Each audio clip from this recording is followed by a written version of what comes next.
You are listening to the Spent the Rent podcast. And now, here's your host, Patty Rose. Hello, I am Patty Rose, and welcome to the Spent the Rent podcast. This is episode number 216. My guest today is Michelle Emmons. Michelle, welcome to the show. Thank you so much, Patty. Thank you for having me. Yeah, so this is pretty quick notice. So this is a really wild thing. This is going to be a tall order. You're doing a write-in campaign for a seat that you previously ran for. We're going to talk about it a lot today. So you've been working as president of Chamber of Commerce for the Oakridge area, and I've watched the tireless work that you've been doing to elevate the concerns of your community of Oakridge. My goal of this show is always to elevate voices of the underrepresented in Lane County, and the folks that live in the outskirts of our community have important voices. Once again, your campaign slogan in your previous run was Rural Lives Matter. Can you explain what that means? So it was actually Rural Voices Matter. Rural Voices. Basically, I had felt when I ran last time that a lot of the communities that lived outside of the major population centers were being pegged with a certain narrative about what we thought about policies. And I wanted to make sure that we were absolutely represented as a whole community instead of being narrowed into like all rural people are conservative or all rural people are Republican or Democrat, or just being, again, just shoved into a box. Right. And so there's so much more to it than having two-party politics. And I felt like our previous representative did not actually speak to the needs of our rural communities at all. And that's why I ran, to make sure that our rural voices were heard, that people did understand the nuances when policies were created and how policies that might be great for an urban area may not actually manifest the same way in a rural community. Yeah. So, like I had mentioned, I've had you on in the past. You ran, is it 2 years ago now, or is it 4? It was in 2022. Okay. 2022, had you on, and you ran for this seat. It's Oregon House District 12. And it's funny, I automatically Freudian, or whatever you want to call it, slip by saying lives matter. And I know that you got backlash because of the similarity, but that's kind of the point of with politics, you got to use engaging things that kind of make, people will understand. So I know you kind of, if you were using that or playing off of that, the Black Lives Matter had a lot of success, but then I'm sure it got backlash.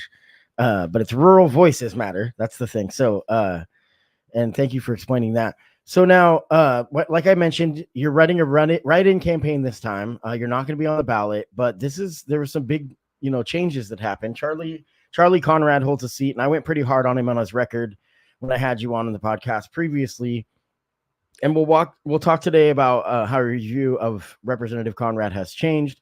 I was pretty, vocal because I'm very vocal about de-escalation training and with police departments. And in his past as a police officer, he had a situation with excessive force, and we talked about it ad nauseum. But you have found that working with him and getting to know him more, that you have more faith in him, and we'll talk about that in a little bit. It's interesting because you're running against him, because I got wind of this whole situation from an email that you sent out, and basically was saying, okay, so the guy that I ran against before and was, he won, he's running again and he's decent. He's better than I thought, but there's actually another guy running, and we need to not allow him to take the Democrat voice. And that's what he's trying to do. So we'll talk about that a little bit too, about how that's happening. So let's talk about that guy, his opponent, which is Darren Harbick, and the reason that you felt you should step up and scream from the hilltops, or in this case, the Butte. Darren Harbick is putting out some misleading mailers being sent to Democrats. Can you explain what those are looking like? Sure. It was pretty funny, actually, as soon as I announced my campaign for a write-in. And the reason for my write-in campaign, and I wasn't going to run this year. I thought that Charlie Conrad was a fine representative for us. In fact, I thought and still think that Charlie's done more for, at least for the people of Oakridge, than in 2 years that he's been there, including bringing congressional appropriation money and helping us work on our emergency communications. Money's supported our community services building as well as our airport. Right. And, virtually with the former representation, we didn't get anything, which is, again, why I ran. And now we have Darren Harbick, who is running against Charlie Conrad. Charlie voted in favor of reproductive rights, and voted in favor of, in special cases, which have to be conferred by medical professionals, at least 2 of them, according to Oregon law, that kids under the age of 15 would be able to get an abortion without parental consent. So I go to immediately, as a woman, imagine getting raped by your brother, your uncle, your father, and then you can't go and remedy the situation without getting your parental consent. Right. That is I know it's an extreme complication, but it is something that has come up. And, right. And I think that's why it's some of these issues, not to stop you, but because during campaigns, it always goes to the extreme, right? But it has to. That's the rights that we're talking about. Those are the situations. You know what I mean? Like, it's tough. Well, when we talk about all voices mattering, we need to think about those things. Yeah. It's And not just rural voices. Right. It's feminine voices. It's it's the voices of victims, people who are in these situations, many of which people are afraid to even talk about. Right. And but when so you're much developing policies that don't allow for those people to have a place and a space that's safe, right, that's not okay. Right. And there's so many examples of people that are being misleading about, what liberals want, for example. When people say stuff like, oh, there's liberals support abortion up until the day after birth. Things like that, which is just absolutely, like, it's ludicrous. It's absolutely ridiculous. I've had multiple people try to say that to my face about how can I support someone that supports abortion after birth? I'm like, that's murder. Like, that's not even, and so abortion after birth. That doesn't even. How can you abort after birth? But the point is, in these extremes, because when you have an actual conversation like what we're talking about, it's a tough issue. Like you were saying, the laws about protecting the rights to privacy of a minor, and they're complicated. And people think that a minor, and as Harrison Butker says, his wife too, are property. They treat it like your property, and so that's the whole role of government, is to create civil rights and to fight for, the rights of marginalized people. And that's why I'm here doing this. So, you had mentioned the policies that you were worried about. Now, when you said that about the policies about abortion and different issues, are those policies that Charlie Conrad holds, or are those policies that Harbick holds? Well, you can go to Harbick's website. The first thing that he says is, I'm a conservative. Right. I'm a conservative voice. He is endorsed by Cedric Hayden, of all people, as well as many pastors and the Right to Life Coalition. Right. And so that's his number one support system that he's putting out there on the line. And this is Harbick. So just to be clear, Conrad, who's holds the seat now. So then on the ballot, you're going to see 2 names and a write-in spot. Well, this is a primary. So if you're Republican, you're going to see 2 names. You're going to see Darren Harbick and you're going to see Charlie Conrad. Okay. I would encourage people to vote for Charlie Conrad. Right. And trust me, Charlie and I have definitely got different ideas about things. But again, we don't need to have like far right policies that are dictating things like personal bodily autonomy. Right. And then other things like, Conrad and myself both believe in advancing emergency communications, and having systems in place that support policing and other community safety mechanisms.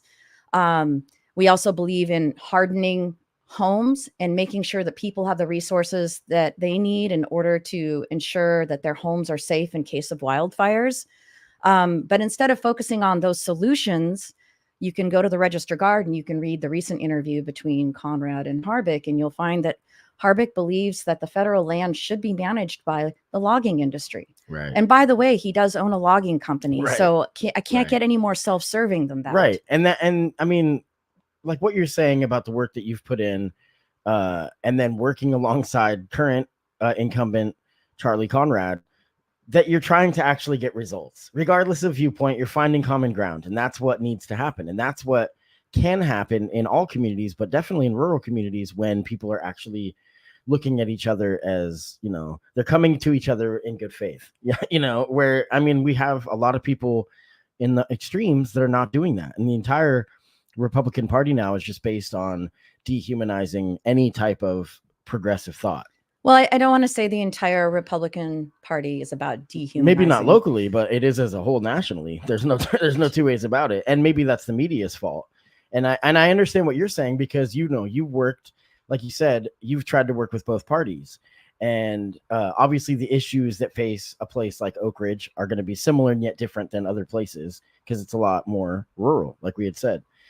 You mentioned safety and law enforcement and that kind of stuff. I'm sure Charlie has different opinions on that, but obviously after the campaign that you ran against him, he heard a lot of backlash for how passionate people are about police brutality. And I think that he probably took it to heart. I think a lot of the police department, or a lot of the police in our area, have taken it to heart. Everybody that I talk to in the police world, and I'm a barber, so I talk to quite a few, they're evolving how they look at that. And so they're willing to sit at the table with people. People like Harbeck are not.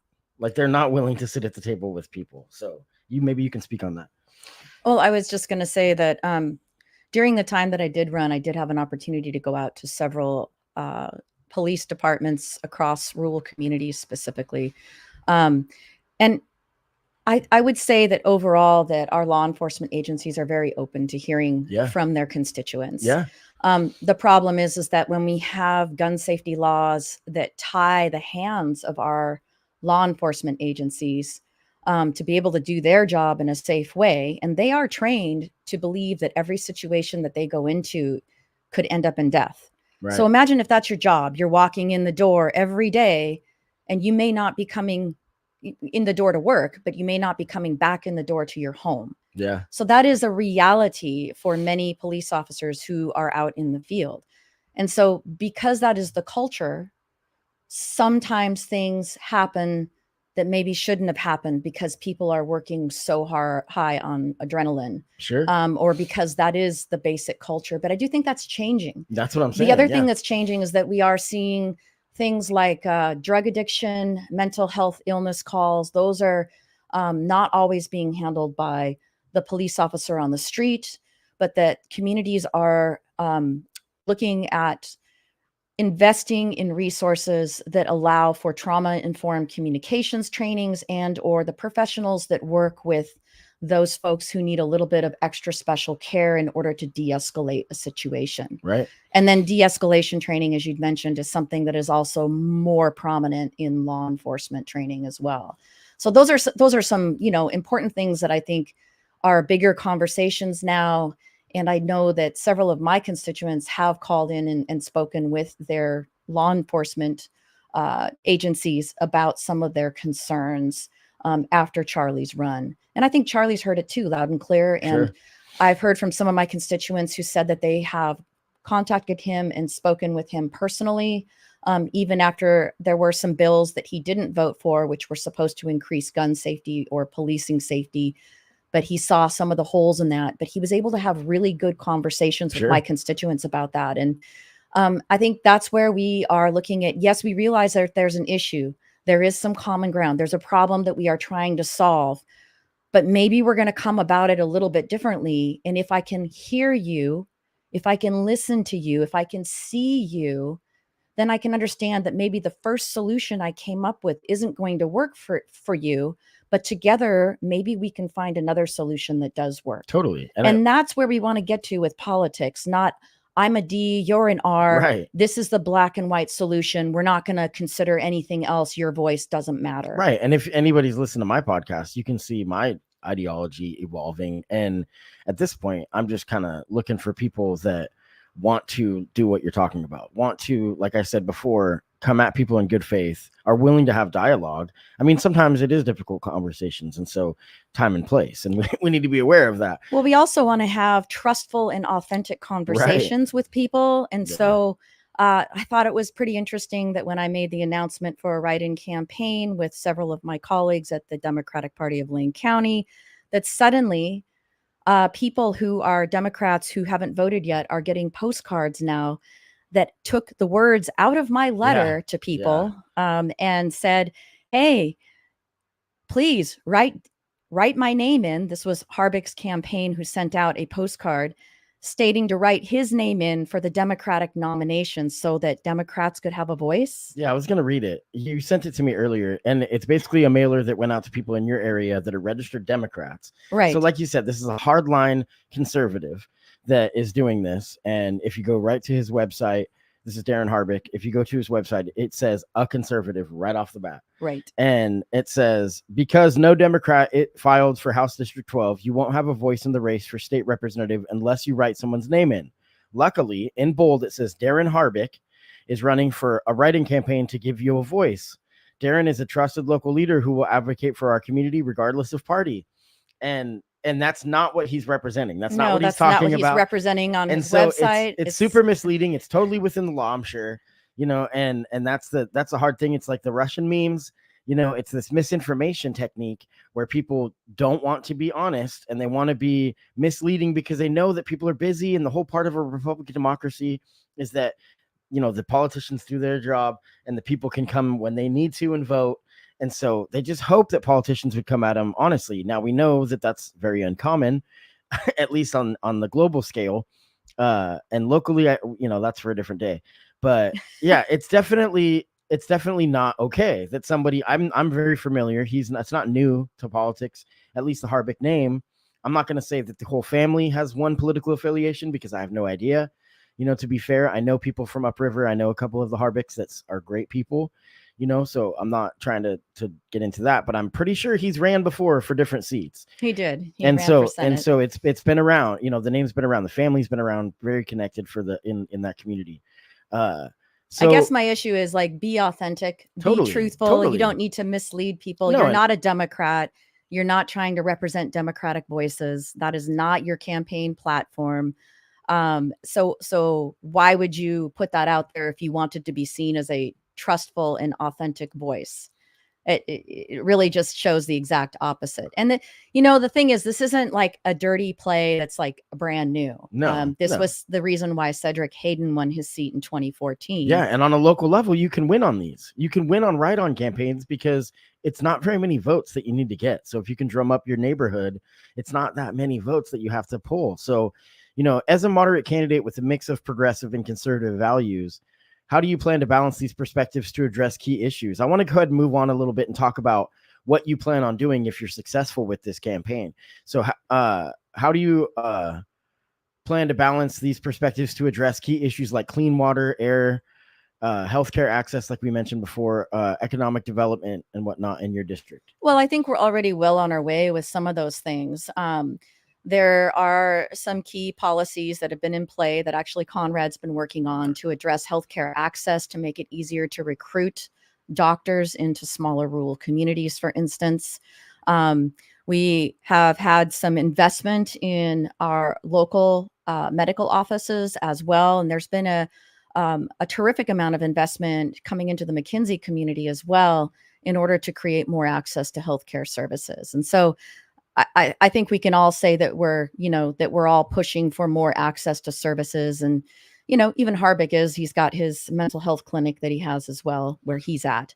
I would say also that, looking at, as far as clean air and clean water go, that I think our biggest issue that we really need to be thinking about is climate resiliency. Yeah. Not just like, let's take down all the trees around our communities, but let's look at fuels reduction in a thoughtful way and think about how we move forward with forest management policies that protect our air, that protect our water, and protect the future of our forests.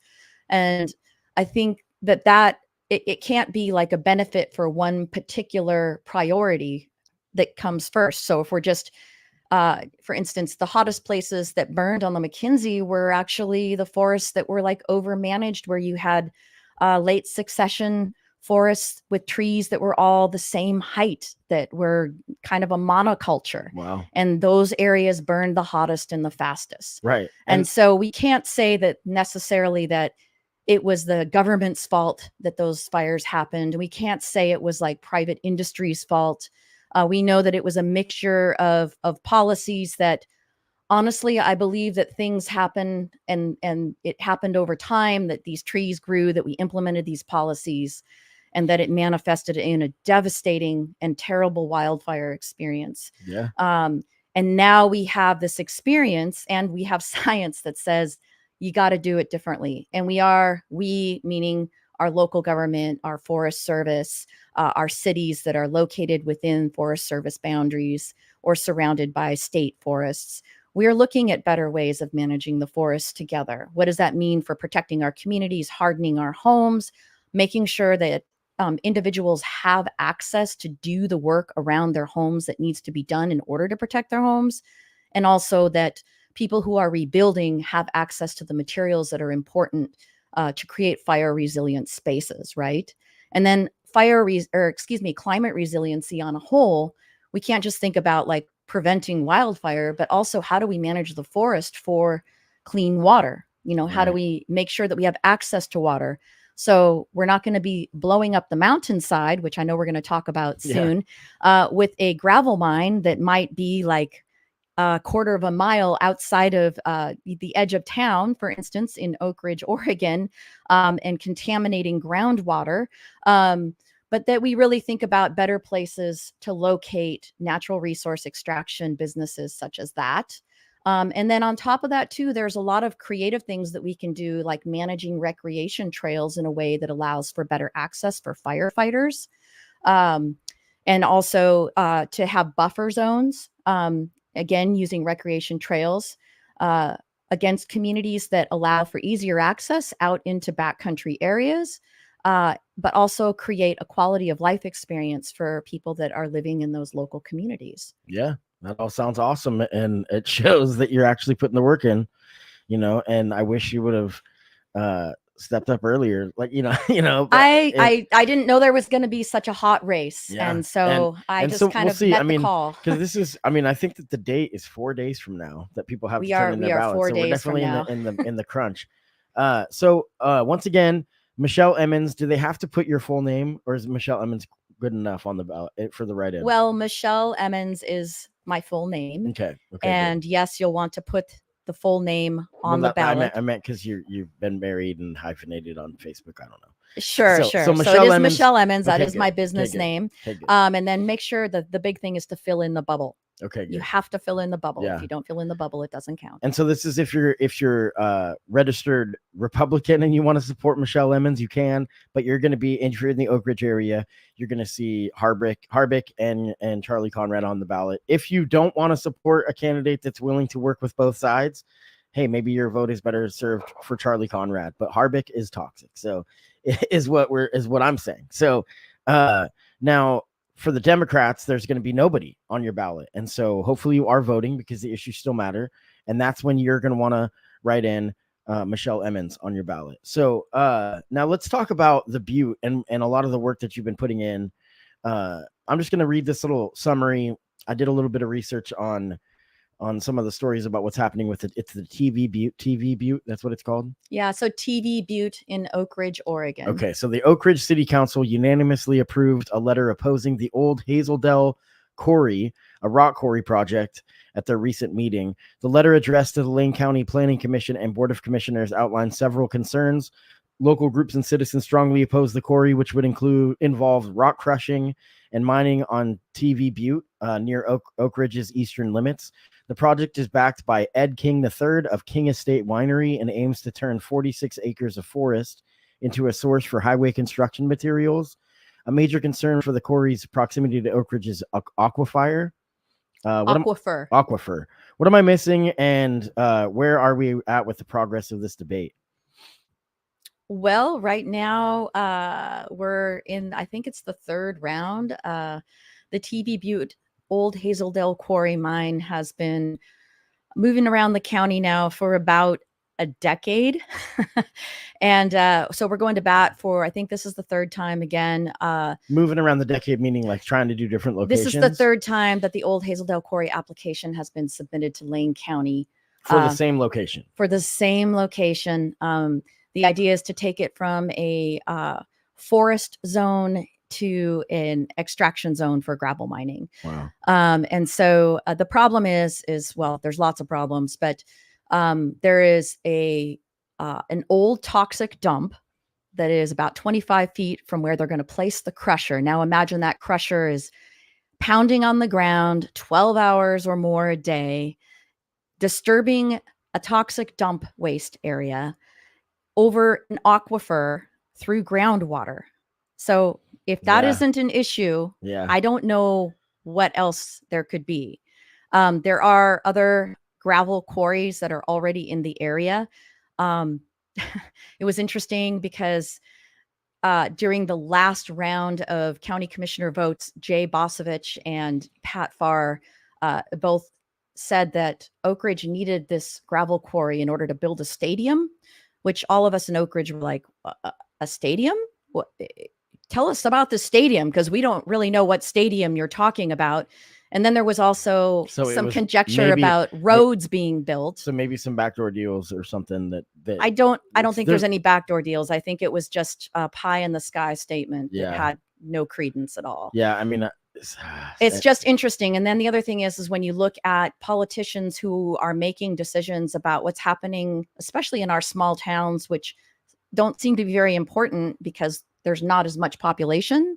But again, I go back to, for one, rural voices matter, but also it's a headwaters town. Like all the water from the Willamette comes from this headwaters area. Right. And then the Middle Fork flows down and then meets the Willamette with the Coast Fork. And so we have some really important rural communities. We also have Cottage Grove and Cresswell along the Coast Fork. And then we have Dexter and Pleasant Hill. And we are the communities that are caring for the water upriver that's flowing down into the valley. Right. It's a drinking water source for people, right? Yeah. So this idea of clean water becomes very important. The other thing is there's like wildlife habitat, big game elk reserves up there. There's an elk calving ground up there, which was the reason why the quarry was turned down on the last application process. There's also several Molalla Indian cultural resources that are in the area that were not considered on the last application process. And then, of course, the idea of clean air and silica dust that it goes up into the air with 80 to 100 trucks a day running through the middle of town. I mean, that's insane. Yeah, it's pretty bad. Considering that Lane County also invested like almost $4 million in clean air projects around Oakridge in order for us to have a certain standard of air quality. Right. Now the county's going to, devalue that investment by changing this forest zone to a mining zone. It doesn't make any sense. Yeah. Some of the statistics, I went around and I looked at oakridgestrong.org, and they highlighted some alarming statistics about expected local environmental impacts of the quarry, including, I think you mentioned this before, 1 million tons of earth removed, 80 trucks hauling gravel per day. So, obviously pollution already, 5,000 gallons of water used daily. They don't even know where they're going to get the water from. Right. 5,000 gallons of water a day. And then 107 acres of wetlands will be destroyed. That's what oakridgestrong.org. You can find those statistics, and you can find out a bunch more information there. There's a bunch of different websites for this because there's a lot of passionate people in the community out Oakridge. And it's not just people that live in Oakridge and are passionate about it. Like you said, it's people in Oregon and beyond because they understand, the magnitude of this. So I just want to say a couple things here. I live in Oakridge, so I obviously do have investment there. But I have lived in Eugene most of my life. That is my hometown. I've spent an enormous amount of time out in the McKinsey area, learning to be a raft guide, taking people out on mountain bike adventures. The McKinsey River Trail is just like one of the most scenic and beautiful spaces ever. I have visited most of the businesses on the McKinsey area and spent money there, gone camping, grew up going camping out there, particularly at Paradise Campground. That was my parents' favorite place to go. And there's like a larger part of our district, South Eugene area. I spent a lot of time out in that neck of the woods as well. I've explored wineries. My best friend lives in Cresswell, and Cresswell, Cottage Grove area is just booming right now with entrepreneurial opportunities, and the growth of those cities in the last 20 years has been outstanding. So while, my original reason for stepping up to the plate was, hey, we want to make sure that rural voices are heard. I think, we could go back to full circle, what you were saying earlier, where people kind of gave me a little bit of, they had some reticence around, rural lives matter and comparing that to Black Lives Matter. Yeah. But I will say that all voices do matter. If Yeah. we want to say all voices do matter, all voices do matter. For sure. Urban voices and rural voices. Right. And there's a lot of crossover and connection, a lot of resource that we share that's individual. People escape from the urban area to come to the rural areas and to the surrounding forests.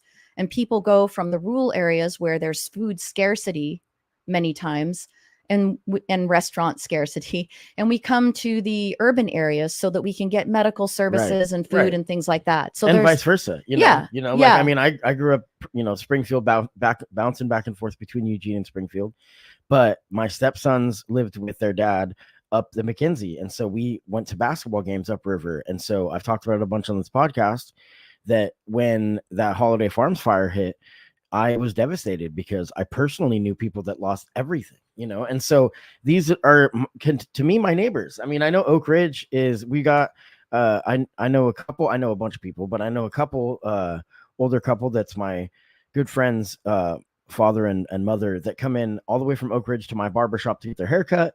And, we're always talking about the issues that matter to Lane County. And those are issues that we share, regardless if we live in Springfield or, I mean, we want to be able to go up river and enjoy the places, the businesses that Harbick has owned some of. and even those ones I like, I mean, the businesses, Dakotas, that, I love Dakotas. Exactly. And so it's just one of those things. It's a shared experience. And this is a very Oregon story. And one of the reasons I like to spotlight it, if you look at what I covered in this election cycle, I mean, I know that there's not a lot of enthusiasm for this ballot, that people are not that excited about this midterm ballot. And I just wish people understood, especially in Eugene, how important this stuff is, because in Eugene, you have a chance to go against the way that we've been voting and change the way that we've been voting with star voting, which I'm a big fan of. I know Chris Wigg, who is the former chair of the Democratic Party, publicly has talked about how he's not a fan of it. That would make sense because it doesn't benefit the main party people. It benefits people that are outside of the party sphere, the two-party system, because it gives a bigger voice, which I think the rural community would love when they actually read up more on star voting, if you actually read about its implementation, because people that don't fit in the norms of the political parties, they have viewpoints that are definitely on both sides. I try to explain this to young people that hippies were not Democrats. Hippies were libertarians. And so libertarians and I guess what we consider liberal hippies in Eugene, they had crossover because they didn't believe in wasteful government. They believed in efficient government. And so they believed in actually getting stuff done that's going to be, working to protect, our water area, our waterways, and things that matter to Oregonians, so I think that's where we talk about the moderate voice, right? When we talk about efficiency, there are going to be some conservative ideas that do make sense around saving money, just like there's going to be some liberal environmental things that make sense when we talk about caring for natural resources that we need to make sure we take care of for future generations of people and communities. Totally.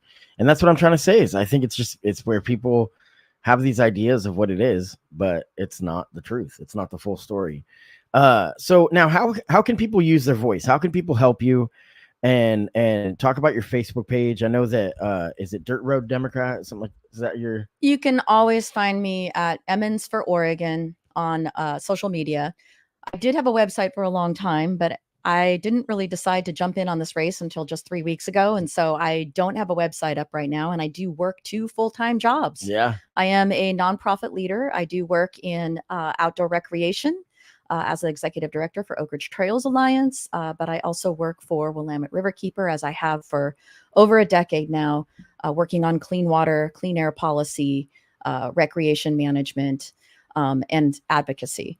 So I do have quite a bit of experience around that, both within rural communities, but also kind of tying it all together all the way up the Willamette Valley.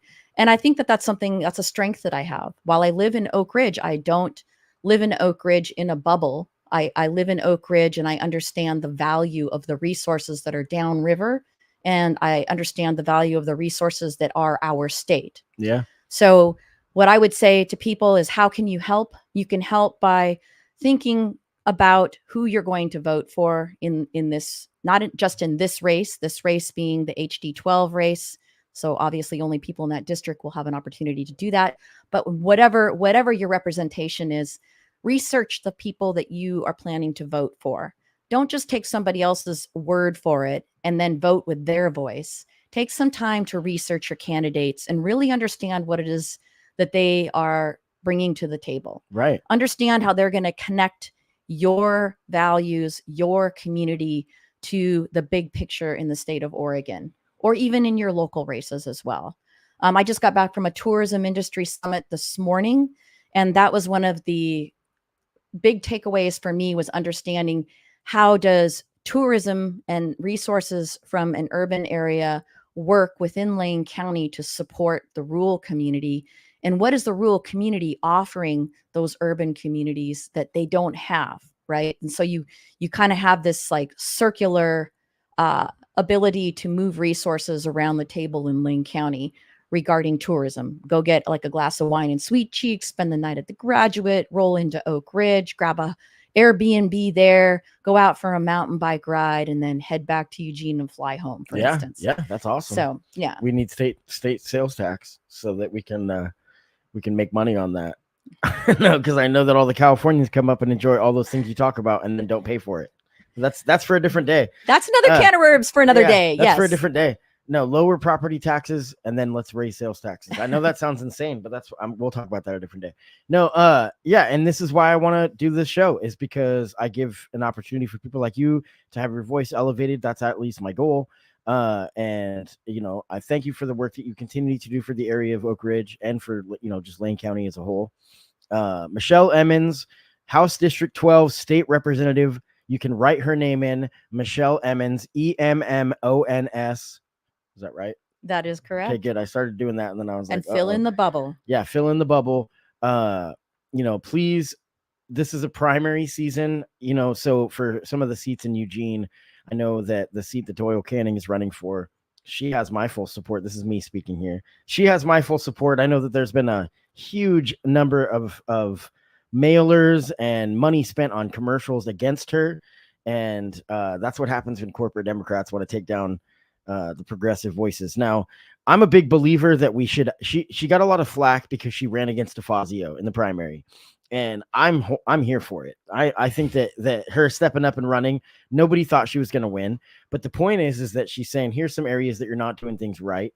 You've been in office for many, many years. That's the point of a primary. And when we get told that that's not supposed to happen, that's not acceptable to me, because that's the whole point. Because I'm a Democrat that doesn't fit with, the litmus test of what Democrats want. And I don't care, because as you know, that's not going to work with my constituents. I live in Springfield.